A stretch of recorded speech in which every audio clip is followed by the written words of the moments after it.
Hello dear friends, तो आप सभी का स्वागत है एक और नए सेशन में। तो आज की इस वीडियो में हम बात करेंगे Rajasthan board class 12 English board exam 2023 को लेकर। 22 मार्च 2023 को आपके इंग्लिश का पेपर होने वाला है। तो इस वीडियो में मैं आपको बताऊंगा कि किस तरह से आपको इंग्लिश सब्जेक्ट की तैयारी करनी है। अगर आपने साल भर कुछ भी नहीं पढ़ा है और अगर आप 15 दिन के अंदर जिस तरह से मैं बताता हूं, अगर आप उस तरह से पढ़ लेते हो तो आप निश्चित ही इंग्लिश के पेपर में अच्छे मार्क्स लाओगे।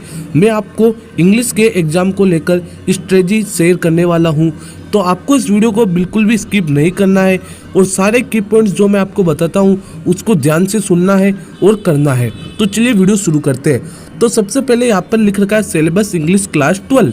अब आप सोचोगे कि सिलेबस तो हमें पता है, लेकिन मैं आपको सिलेबस से ही सारा बताऊंगा कि आपको किस तरह से अपने इंग्लिश को कवर करना है।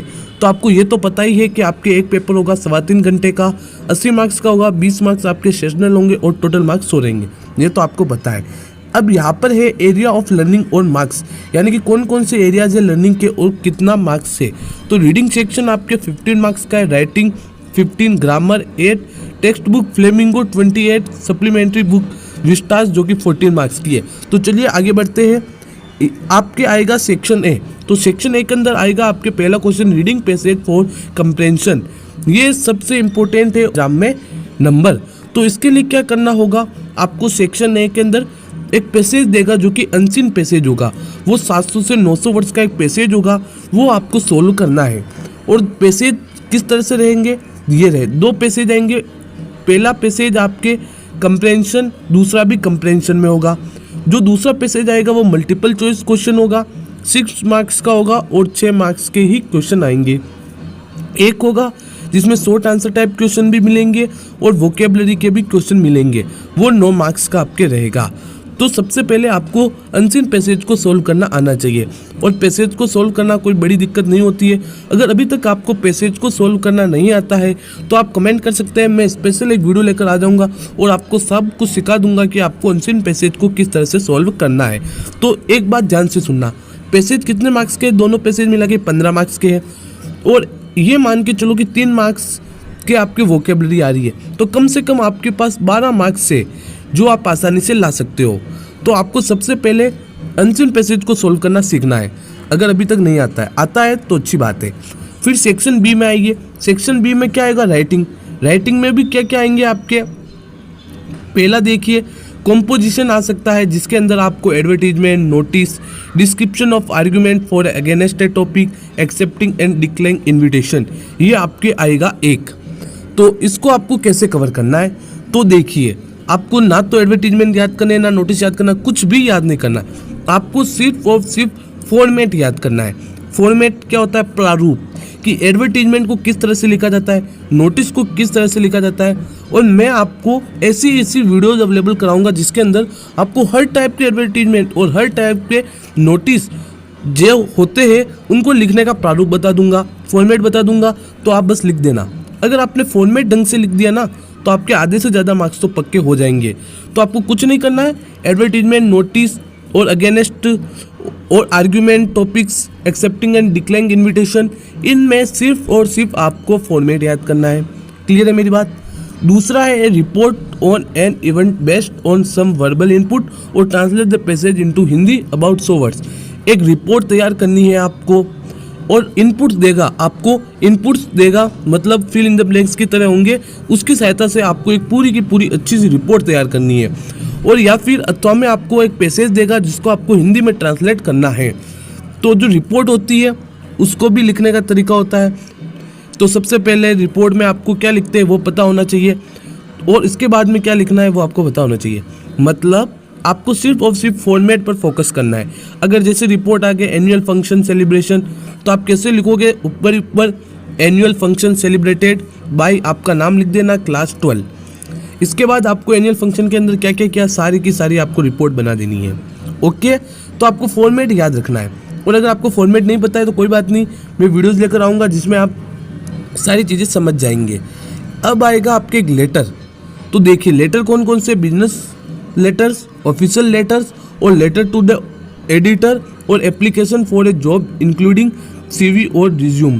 तो आपको सिर्फ और सिर्फ बिजनेस लेटर, ऑफिशियल लेटर और एडिटर लेटर इन तीनों पे ही फोकस करना है।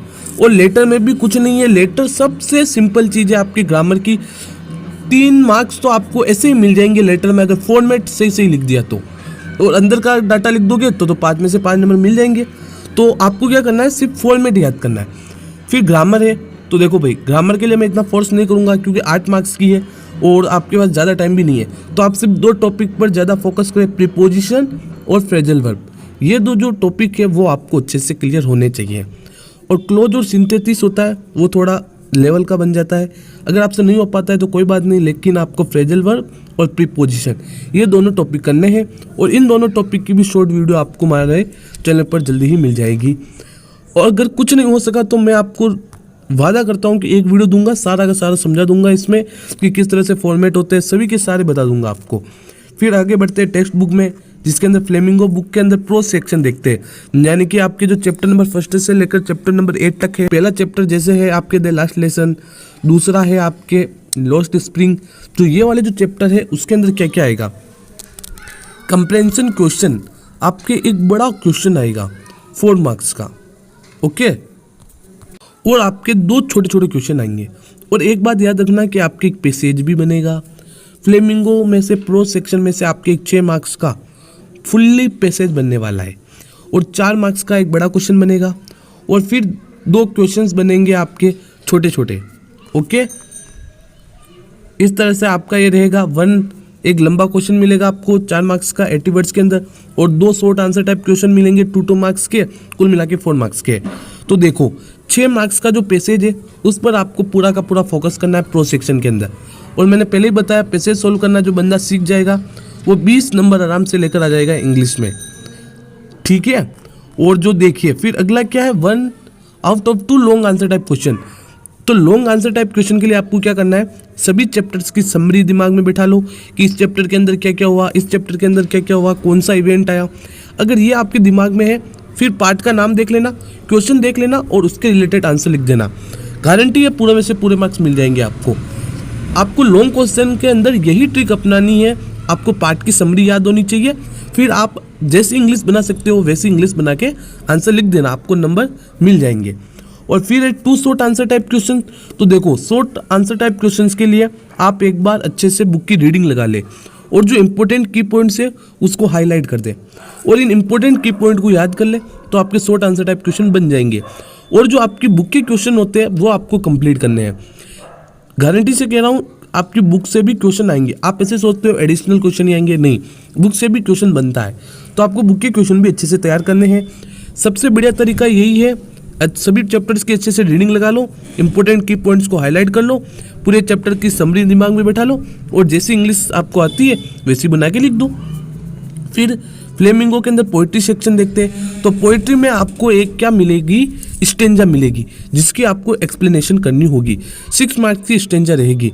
तो इसकी क्या ट्रिक है, तो इसकी ट्रिक ये है कि आपको सभी जो पोएम्स है उनके सेंट्रल आइडिया याद करने हैं। सिर्फ और सिर्फ आपको सेंट्रल आइडिया याद करना है। फिर कौन सा भी आपको देखना है कि कौन सा स्टेंजा आया, किस पार्ट का आया। माय मदर एट 66 का आया तो इसमें रेफरेंस लिख दो कि this lines have been taken from the poem My Mother at 66 composed by Kamala Das. और कॉन्टेक्स्ट में लिख दो कि इसमें किसके बारे में बताया गया है और एक्सप्लेनेशन में जो सेंट्रल आइडिया याद किया उसको थोप दो, नंबर आ जाएंगे। ये ट्रिक है, आपको फॉलो करनी है। कुछ भी याद नहीं है, अगर याद है तो अच्छी बात है। और इसमें भी एक लॉन्ग आंसर टाइप क्वेश्चन मिलेगा, तो इसमें भी यही ट्रिक है कि सेंट्रल आइडिया थोप दो। तो देखो जो सेंट्रल आइडिया आपने स्टेंजा में लिखा है उसी चैप्टर का क्वेश्चन आपको लॉन्ग आंसर में नहीं करना है, ठीक है, क्लियर बात है। फिर आएंगे 2 शॉर्ट आंसर टाइप क्वेश्चंस। जो शॉर्ट आंसर टाइप क्वेश्चन होंगे वो आप समरी याद करोगे और सेंट्रल आइडिया याद करोगे, उससे बन जाएंगे। तो आपको ज़्यादा इनका लोड नहीं लेना है। अगर आपको सबसे पहले इंग्लिश में कुछ याद करना है तो पोइट्री सेक्शन, सबसे पहले पोइट्री सेक्शन पर फोकस करो। इसमें अच्छे मार्क्स आ सकते हैं कम मेहनत पर भी। फिर है विस्तार, इसमें आपको एक लॉन्ग आंसर टाइप क्वेश्चन मिलेगा। तो इसके अंदर आप क्या करो, करेक्टर स्केच याद कर लो। लॉन्ग आंसर टाइप क्वेश्चन में आपको करेक्टर स्केच ज़्यादा देखने को मिल जाएंगे, तो आपको अच्छे से करेक्टर स्केच याद करना है। और इसके लिए भी यही ट्रिक है कि चैप्टर की समरी दिमाग में बैठा लो फिर लिख दो। दूसरा 2 शॉर्ट आंसर टाइप क्वेश्चन आएंगे। शॉर्ट आंसर टाइप क्वेश्चन तो आपके डायरेक्ट बनेंगे, अच्छे से चैप्टर्स को पढ़ के इंपॉर्टेंट पॉइंट को हाईलाइट कर दो और याद कर लो। और तीसरा 6 मल्टीपल चॉइस क्वेश्चन, ये आप लोगों के लिए वरदान साबित होगा। 6 मल्टीपल चॉइस क्वेश्चन आएंगे और मैं जल्दी ही आपको सभी चैप्टर्स के 20 से 30 MCQ प्रोवाइड करा दूंगा, तो इनसे बाहर आपके एक भी नहीं जाएगा। तो ये 6 नंबर आपके पक्के हो जाएंगे। तो मोटा मोटी बात यही है कि आपको इंग्लिश के पेपर में सबसे पहले तो पैसेज को सोल्व करना आना चाहिए। पैसेज को सोल्व करने के बाद आपको राइटिंग सेक्शन में लेटर कैसे लिखते हैं, नोटिस, एडवर्टीजमेंट, ये कैसे लिखते हैं, ये लिखना आना चाहिए। और बुक के अंदर सबसे पहले पोइट्री सेक्शन कंप्लीट करो फटाफट, अच्छे से सेंट्रल आइडिया याद करके कंप्लीट करो। इसके बाद बुक्स की एक बार समरी और अच्छे से रीडिंग लगा के इंपॉर्टेंट पॉइंट्स को हाईलाइट कर दो और उनको याद कर लो। इंग्लिश में अच्छे मार्क्स आ जाएंगे, ठीक है। तो इस तरह से आपको इंग्लिश की प्रिपरेशन करनी है। और बाकी के जो वीडियोज इस चैनल पर आने वाले हैं आप लोगों के लिए, उसके लिए आपको इस चैनल को सब्सक्राइब करना है। तो चलिए मिलते हैं अगली वीडियो में, तब तक के लिए बाय बाय। और ये सेशन कैसा लगा प्लीज़ कमेंट बॉक्स में लिखकर जरूर बताएं।